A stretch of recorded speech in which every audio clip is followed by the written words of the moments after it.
Show at the Arboretum. My name is Andy Gould and I'll be your MC today, and I'm assisted by a number of volunteers and staff who will be bringing birds out. Before we start, we have some basic ground rules. The first rule is to have fun, and it looks like everybody's doing pretty well at that. The second rule is we do ask you to stay in your seats during the program. So people that are just coming in, go ahead and find a seat, please. Welcome, welcome. We do these programs every day that the Arboretum is open, from April through October at noon and at 2 p.m. And occasionally, like last Saturday, it's pouring rain and we have to do it indoors, and that's not so much fun. But most days we have free flying birds out here. And so the second rule, which I already mentioned, is about staying in your seats, and that's because some of these birds will be flying between the perches up front and the perches in the back. And they don't waste a lot of energy trying to get high in the sky. They will just be skimming over your heads. If you think it would bother you to have a bird flying right over your head, then this would actually, there's some seats over there that aren't in a flight path.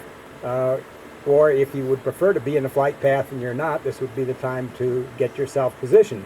Now, I notice a lot of people have cameras, and you're, of course, welcome to take pictures. Flash does not bother the birds. However, we ask that you not stand up and move around during the program to try and get a better shot. We will have one or two birds on the fist, as we say, that is tethered in, where you can come up and ask us questions and get shots at different angles of the birds.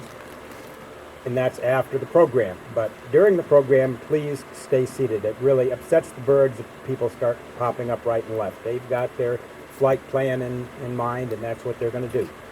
So, this is the 6th season of having the Raptor Show at the Arboretum, and we always like to start by asking, why do you suppose we even have a raptor program at what is basically a beautiful garden, a place all about trees? What do raptors have to do with maintaining this beautiful forest environment?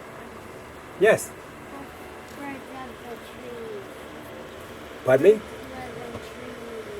Well, that's a great start. Birds live in trees. Without the trees, we wouldn't have a lot of birds here, would we? Most birds do like trees. So what do the raptors, who are birds of prey, that is carnivores, contribute to a healthy forest environment? You raised your hand. I was going to say what she said. Oh, okay. Anybody else? Well, I've got a little guy here who's going to give us a clue.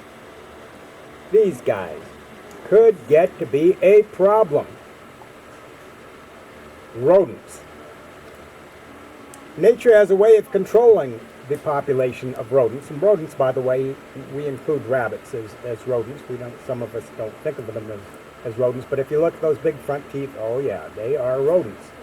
And if all of them survived, they could level this place. There wouldn't be any green plants growing, and they would run out of food. So predators help to control those populations, and ever since we've had a raptor program at the Arboretum, we like to think that the rodent problem out here is behind us. The rat problem is behind us.